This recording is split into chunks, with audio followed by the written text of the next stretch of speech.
Sud Radio, la vérité en face, Jean-François Achilly. 0826 300 300, la vérité en face sur Sud Radio. Nous allons commencer par évoquer une semaine de guerre entre Israël et l'Iran. Vous le savez, Donald Trump qui hésite. Il se donne 2 semaines pour voir si éventuellement l'armée américaine intervient dans ce conflit. Bonjour Alex Darmon. Bonjour Jean-François Achilly. Alors je sais que vous deviez être en studio ce matin, mais vous êtes bloqué, coincé, je ne sais pas comment on dit, à Tel Aviv. Vous y êtes. Exact. Ouais. Exactement. Ouais. Depuis une semaine, je devais rentrer vendredi dernier, et je suis coincé depuis une semaine, comme plusieurs centaines, milliers de Français.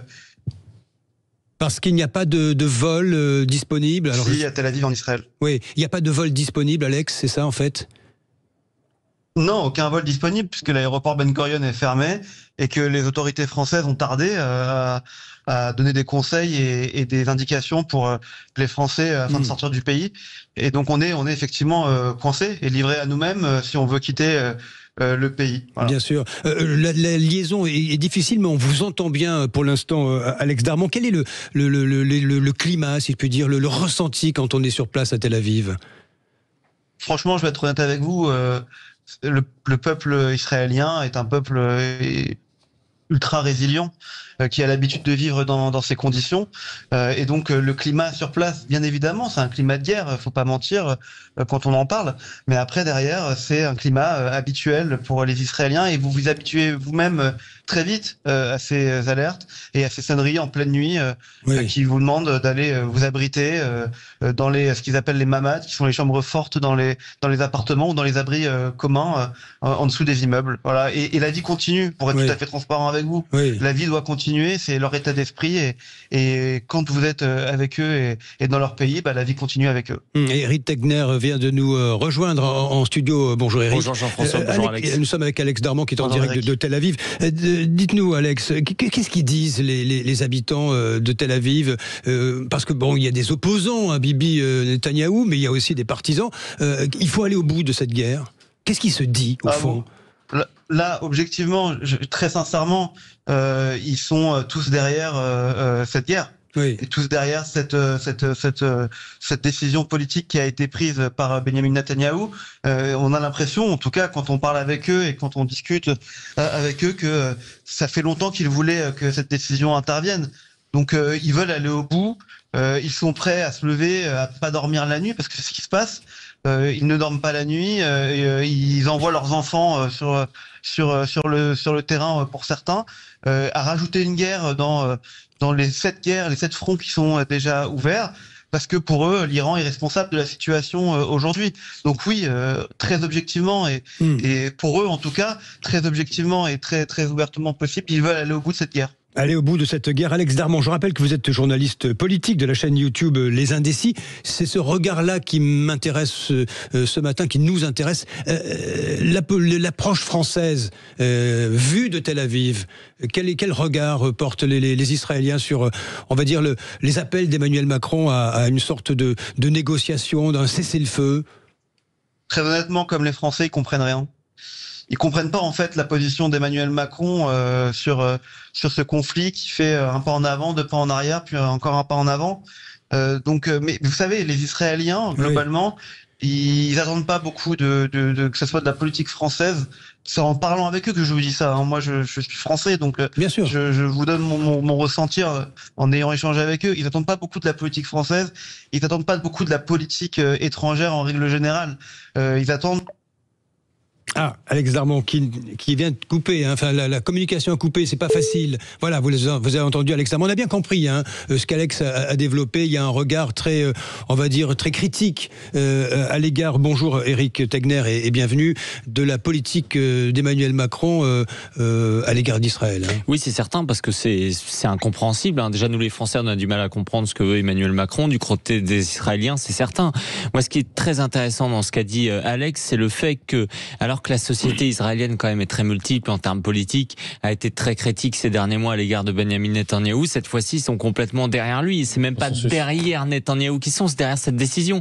C'est-à-dire qu'en effet, lorsqu'on va parler d'Israéliens, ils vont nous dire ça fait des années qu'on était prêt à cette guerre. On savait que ça arriverait. Et c'est ça qui est important de souligner, c'est que certains, comme Emmanuel Macron, tendent à faire croire que d'une certaine façon, la France insoumise, cette guerre d'Israël contre l'Iran a été faite sous la précipitation, etc. Non, on le voit bien avec l'efficacité de cette opération militaire qui surprend tout le monde, avec la force également du Mossad, des préparatifs. Ça fait des décennies qu'ils sont prêts à ça. Alors je précise qu'Emmanuel Macron a prévu une prise de parole aujourd'hui à la mi-journée en direct du salon du Bourget, du salon aéronautique, vous savez, là où des stands israéliens ont été invisibilisés avec des bâches noires.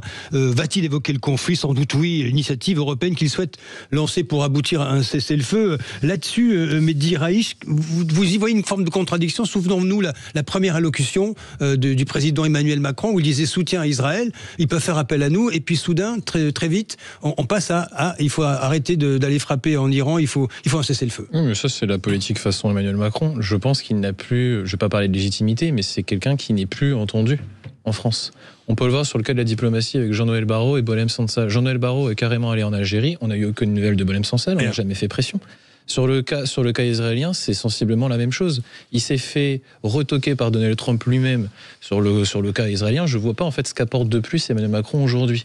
Donc on est plutôt dans la politique spectacle, on est dans l'effet de communication. À titre personnel, j'ai l'impression d'être géré par une agence de communication avec l'Élysée. J'ai l'impression que la France, diplomatiquement, elle recule de plus en plus. Donc pour moi, on est dans cette éternelle situation. On sent qu'il y a une espèce de vacance du pouvoir. Il essaie d'exister, mais au fond, plus personne ne l'écoute, je crois. Eric Tegnev, de quoi est-ce qu'on a peur ici en France, au fond Pourquoi ne pas prendre des positions tranchées, claires, nettes? C'est assez fou, hein, parce qu'en fait, la France, je vais vous dire, on n'a aucune raison d'avoir peur. On peut comprendre certains pays, je pense à la Turquie. La Turquie, je n'ai pas forcément beaucoup d'amitié envers ce pays, mais la Turquie, elle a peur de cette attaque contre l'Iran, parce qu'il peut y avoir une déstabilisation par deux aspects. D'abord, une vague migratoire, c'est un pays voisin, et ensuite, on voit déjà qu'il y en a beaucoup qui commencent à arriver en Turquie. Le deuxième élément, c'est le renforcement des Kurdes. Voilà, on peut se dire, bon, peut-être de point de vue de l'intérêt des Turcs, l'éternel problème. Voilà, oui. C'est compliqué, mais le nôtre, non. Là, on est dans un cas où, en fait, il y a une problématique énorme qu'on a vue, que Emmanuel Macron dit lui-même. Il dit que l'Iran veut se doter de l'arme nucléaire. Il n'y a pas de débat du côté d'Emmanuel Macron. Et c'est pas nous qui allons faire la guerre. Il Ce sont les Israéliens et les Américains. Il le dit, ça. Il a expliqué aujourd'hui. Il a dit clairement que ça pouvait arriver. Et donc, on est simplement en train de soutenir, on devrait soutenir une guerre qui est faite par d'autres et qui n'est pas faite par nous. Et qui est dans les intérêts français, parce que si demain l'Iran se dote de la bombe nucléaire, ça permet de rentrer dans le concert des nations. Ça va entraîner également une prolifération nucléaire et ça va donner énormément de poids aux alliés des islamistes qui essayent aussi de déstabiliser le pays. Mehdi Raïch, Israël joue sa survie et fait le sale boulot. Oui, sur le cas, j'aime pas, je veux pas faire de fausses analogies avec ce qui se passe avec la Palestine. Pour moi, le cas Iran-Israël, c'est vraiment particulier. Je te rejoins sur un point, c'est que si aujourd'hui les mollahs arrivent à se doter de l'arme nucléaire, ils peuvent légitimer leur pouvoir sur une très longue durée. C'est aussi pour eux une manière de sortir par le haut. C'est en fait leur seul élément de survie pour les mollahs aujourd'hui, ça sera de se doter de l'arme nucléaire. Donc les négociations qui vont s'engager à ce titre-là, il me semble aujourd'hui à Genève, elles vont être importantes. Quand tu parlais de la Turquie, je pense qu'il y a aussi une question de politique intérieure pour Erdogan. Mais moi, franchement, je comprends pas la position de la France. Soit on dit clairement les choses et on dit on est effectivement en soutien d'Israël. On sait que l'Iran a pendant très longtemps financé le terrorisme. On sait qu'il y a des ramifications avec certains éléments terroristes. Terroristes qui ont frappé chez nous. Qui ont frappé la France, qui ont frappé très durement la France. Oui. C'est un acteur géopolitique majeur dans le monde j'aime pas le terme d'islamisme radical, mais dans le monde du terrorisme. Et aujourd'hui, on est dans une position un peu tu m'excuseras, mais le cul entre deux chaises. Donc soit on dit clairement les choses, soit on ne fait rien. Après, il n'y a rien de surprenant quand on se rappelle que Giscard déjà avait accueilli Ormeneil en France, que les gardiens de la Révolution, c'était un corps qui a été pensé en France. Ça fait quand même une soixantaine d'années. Le château, vous vous rappelez? Le château. Pas loin d'ici. Pas loin d'ici, il était en résidence. Donc il y a rien. Ce sont les services français à bord d'un avion d'Air France qui le mène à Téhéran. Oui. Ce qui est absolument scandaleux. Nous étions en soutien en réalité. Et l'énorme problème d'ailleurs, Jean-François, c'est qu'à l'époque, on sait que même en Iran, les gauchistes d'une certaine façon étaient alliés aux islamistes, et ensuite les gauchistes sont passés par le sabre, comme on dirait. Mais personne n'a rien appris de cela. C'est ça qui est fou. Je ne comprends pas, mais je pense que le Quai d'Orsay aujourd'hui, qui a un biais qu'on connaît très bien, influence Emmanuel Macron dans le mauvais sens. Et ce qui est étonnant aussi, c'est qu'Emmanuel Macron ne se contente pas d'essayer d'avoir une forme d'opposition gaulienne, et il arrive très peu à endosser le costume. Il agit aussi comme un véritable avocat des mollahs, en appelant à ce que le régime ne soit pas renversé, alors qu'il y a une occasion unique. C'est-à-dire que même Donald Trump le voit. Donald Trump n'est pas forcément très pour, mais il réalise qu'en fait les Israéliens mènent très bien l'opération en cours. Non, Trump qui n'est pas un va-t-en-guerre, ce qui est quand même assez surprenant quand on connaît le personnage. Mais Raïch, il y a des considérations de politique intérieure chez nous, c'est-à-dire une crainte de déstabilisation dans certaines... Oui, le sujet du prisme avec la gauche, quand tu parlais de Neuf-le-Château, en 78 et en 79, il faut se rappeler que quand l'ayatollah était à Neuf-le-Château, il faisait des petites cassettes de prêche qui étaient ensuite, qui passaient par des intermédiaires et qui étaient utilisées dans les manifestations pour haranguer la foule. Quand il y a eu je crois que c'était le 4 septembre 78, si je me trompe pas, la manifestation des étudiants, notamment avec le parti Toudé, et qu'il y a eu 150 morts à Téhéran, où via la SAVAK et l'armée a été utilisée pour tirer sur les étudiants. C'est ce qui ensuite a permis aux mollahs de fédérer autour de cette tragédie et ensuite de faire en sorte que le Shah soit exilé. Et pour moi, la question de la politique intérieure, elle est quand même très importante parce qu'on sait que la gauche, elle est une matrice révolutionnaire. Historiquement, la gauche a toujours eu cette matrice. Et ce qu'a réussi... Elle s'est souvent trompée, la gauche, sur les révolutions. Sur ce sujet-là, oui, elle s'est particulièrement trompée. Pas seulement en Iran. Oui, mais c'est pour ça que c'est intéressant. Qui soutenait le Cambodge et ailleurs, le groupe terroriste de Septembre Noir sur l'attaque de Munich. Mais c'est pour ça que c'est intéressant, parce que les mollahs ont réussi à faire cette synthèse en 78 et en 79 entre la matrice révolutionnaire de la gauche qui a été incarnée par le parti Toudé, qui était l'œil de Moscou à l'époque en Iran, et ce qu'on pourra appeler donc l'islam chiite, même si c'est assez différent de l'islam sunnite, mais ce qu'on pourra appeler l'islamisme. Donc il y a eu cette synthèse qui a été réussie en Iran, ce qu'on a appelé plus tard la révolution islamique. Donc en fait, ça passe toujours par la gauche, parce en passant pour des victimes nécessaires, en fait, dans une optique politique, eh bien la matrice révolutionnaire permet en fait cette synthèse entre islam, loi civile et loi religieuse. Éric Tegner, je suis parfaitement d'accord, et j'ajouterai aussi à ceux qui nous écoutent, qui sont certains, vous savez, évidemment tout le monde n'est pas maître de la géopolitique, ça paraît très loin l'Iran, les gens ont en tête ces Américains qui sont toujours très interventionnistes, qui ont mis le bazar un petit peu dans le monde arabe, on pense évidemment à l'Irak, on pense à l'erreur de Nicolas Sarkozy en Libye, moi je suis absolument pas interventionniste, mais ce qu'il y a, c'est que l'Iran, ça n'est pas comme un pays arabe. L'Iran aujourd'hui, c'est potentiellement, après Israël, ce serait la plus grande démocratie, c'est complètement possible.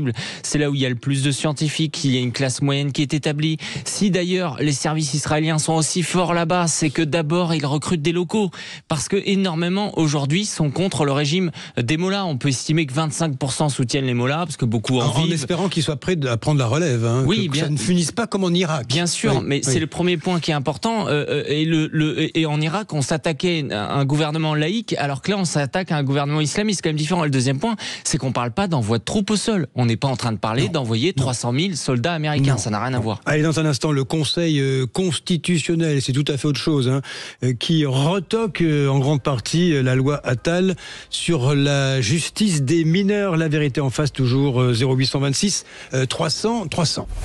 Sud Radio, la vérité en face, Jean-François Achili. Le débat de la vérité en face du vendredi avec Éric Tegner, le fondateur et directeur de la rédaction de Frontières, et l'analyste politique Mehdi Raïch. Allez, nous évoquons le Conseil constitutionnel qui a censuré en grande partie 6 articles clés de la loi Gabriel Attal sur la justice des mineurs, qui avait été adoptée à la mi-mai au Parlement. Alors, concrètement, le Conseil a rejeté la mesure visant, alors c'est la mesure phare, visant à ne plus appliquer l'atténuation des peines pour des mineurs de plus de 16 ans, auteurs de faits graves et multirécidivistes. L'excuse de minorité donc maintenue pour les casseurs qui pillent, qui agressent les forces de l'ordre en toute impunité. Les délinquants mineurs, Éric Tegner, ils peuvent dormir tranquilles avec ça. Oui, ils peuvent dormir tranquille. Je pense qu'ils peuvent s'amuser. Ils peuvent continuer aussi, non pas à dormir, mais à venir caillasser. Moi, je trouve que, je vais vous dire, ça me surprend pas. On est habitué. Parce que les seules fois où enfin les politiques se réveillent 20 ans en retard et qui font passer une loi, je pense à la loi immigration il y a 2 ans, qui a été détricotée à 50% par le Conseil constitutionnel sur demande d'Emmanuel Macron. le Conseil constitutionnel passe par là. Parfois, c'est le Conseil d'État également. C'est-à-dire qu'on a un Conseil constitutionnel qui est dirigé aujourd'hui par un socialiste, des socialistes qui ont fait 2,5% ou 1,7% aux dernières présidentielles, et c'est eux qui, de fait, dictent la vie politique française. C'est scandaleux quand on sait que s'il y a bien un consensus aujourd'hui sur la scène politique, et s'il y a bien un sujet, c'est la question des mineurs, qui d'abord s'attaque aux mineurs, il faut le dire. Mais vous diriez que la Cour suprême, c'est le gouvernement bis ? C'est un contre-pouvoir important dans un système démocratique. Le Conseil constitutionnel est important. Moi, je voulais revenir sur...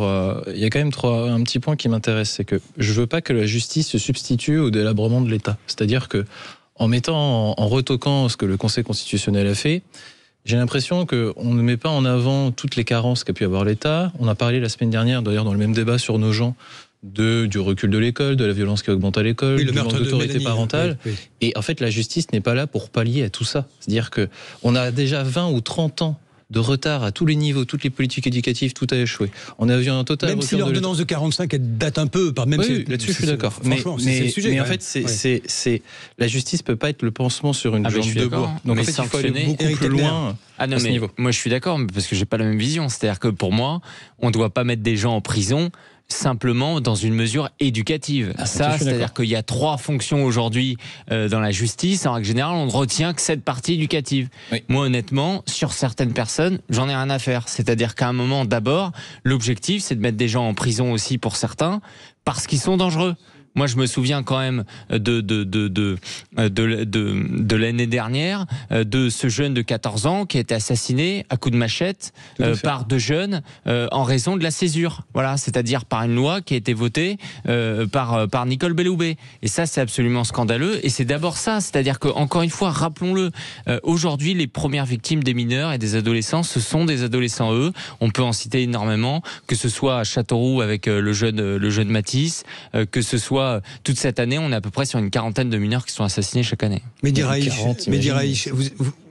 on peut dire quand même qu'il y a quelque chose qui doit évoluer dans cette loi. Ah oui, tout à fait. Quand vous regardez ce que publie ce matin le Figaro sur les violences sexuelles, toujours plus de mineurs agresseurs, titre le Figaro.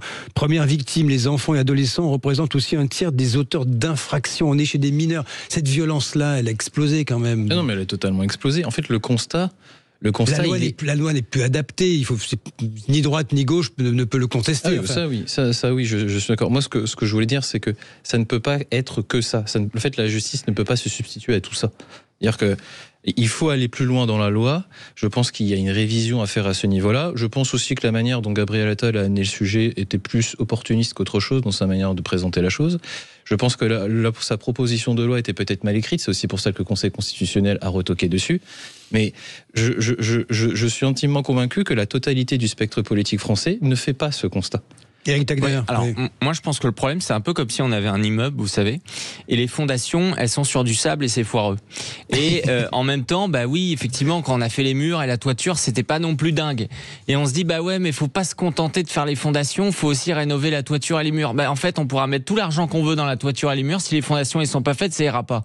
Qu'est-ce que je suis en train d'expliquer ? Je suis en train d'expliquer qu'on va parler par exemple d'autorité, de formation à l'école. Mais si vous ne donnez pas les moyens juridiques pour protéger les professeurs qui aujourd'hui sont obligés d'arrêter de donner des notes, ils sont obligés de faire en sorte d'avoir des couleurs un petit peu sympathiques. Quand il faut s'opposer à un élève, ils vont parfois avoir les parents d'élèves qui vont venir et qui vont les agresser. C'est l'énorme problème. Quelle est la solution ? Une des solutions à vos yeux ? Alors d'abord, il y a une histoire de choc d'autorité qui est de dire aujourd'hui qu'on met fin à l'idée que aujourd'hui, il y a l'enfant roi. Et donc derrière, tout doit être remis en œuvre, c'est-à-dire au niveau de l'école, au niveau des parents, responsabiliser les parents, c'est-à-dire d'être capable aussi de sanctionner des parents, notamment via des amendes ou parfois via des suspensions d'allocations familiales. Je pense que tout ça, c'est extrêmement important. C'est de prendre tout le mal à la racine. Mais je vais vous dire, ça, le problème, c'est que c'est un changement de mentalité qui est énorme. D'ailleurs, on le voit très bien là. C'est-à-dire que on doit même s'attaquer à la question du Conseil constitutionnel, en fait, parce que on aura beau mettre en œuvre tout ce dont on est en train de parler à la radio, de toute façon, le Conseil constitutionnel, il dira, on n'est pas d'accord, à nous 9, on a décidé que non. C'est sans issue, en réalité. Ah bah c'est Parce sûr que vous n'allez pas non plus changer la constitution de la Ve République et affaiblir les pouvoirs de la Cour suprême, du Conseil constitutionnel. Là, je suis en train de demander que le Conseil constitue, au lieu de décider 90% de la vie politique française, peut-être qu'ils se remettent à 50%. Voilà, essayons de donner. Il y a aussi quand même le pouvoir du Parlement. On a dissous l'Assemblée nationale. On fait des élections tout le temps. Les gens se mobilisent, ils vont le week-end voter. Bon, ça fait 20 ans qu'ils disent ça sert à rien. Ils sont allés voter à des référendums. On leur a dit t'as mal voté. On refait passer avec le traité de Lisbonne. Bon, à un moment donné, pardonnez-moi, si je mets au défi les Français qui nous écoutent de me citer plus de 3 juges du Conseil constitutionnel. 7 sur 9. Ça fait sourire Mehdi Raïch, tout ça. Hein. Non, mais sur le constat, je peux être en partie d'accord. Après, il y aurait une question de la méthode, comment on s'y prend. Mais tu parlais des racines. Je suis d'accord, il faut s'attaquer aux racines. Mais il y a aussi une question, et finalement, c'est peut-être l'un des sujets les plus importants, c'est l'autre pendant, c'est la mise en application de tout ça. Et aujourd'hui, je doute que même l'État lui-même ou la justice, tu parlais des moyens, soit en totale capacité d'appliquer tout ça. Donc il y a forcément la question de faire le diagnostic, la racine, il faut effectivement s'attaquer aux racines, mais il y a comment on s'y attaque.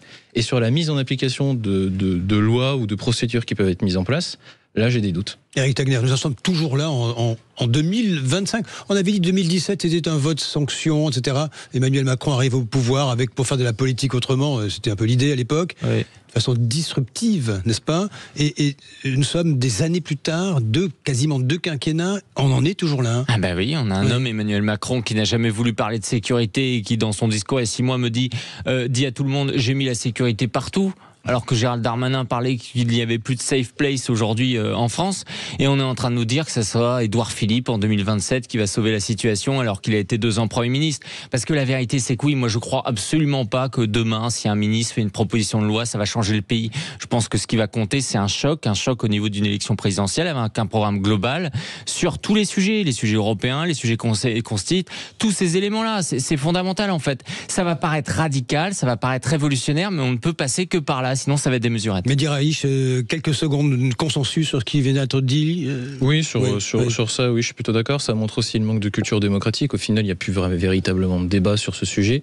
J'ai l'impression que ni la gauche ni la droite ne veulent. Enfin, il y a une question de communication politique et il y a vraiment un sujet pour moi de fond qui n'est pas abordé. Et il y a aussi une autre analyse à faire, c'est sur, on parlait de la mise en application de ce que ça peut être, une nouvelle de la justice, mais on ne parle pas des places dans les prisons. Je crois qu'on est à 110-115% d'occupation dans les prisons. Il me semble qu'aujourd'hui, on est à plus de 6000 matelas ou de prisonniers qui dorment sur des matelas. Donc il y a aussi une question pour moi de mise en application et aujourd'hui de l'état du service pénitentiaire français. Allez, merci à vous deux, Mehdi Raïch, Éric Tegner, pour ce débat du vendredi dans La Vérité en face. Vous restez avec nous sur Sud Radio. Dans un instant, les médias avec Valérie Expert et Gilles Gansman. Et j'aurai le plaisir de vous retrouver tout à l'heure pour Mettez-vous d'accord.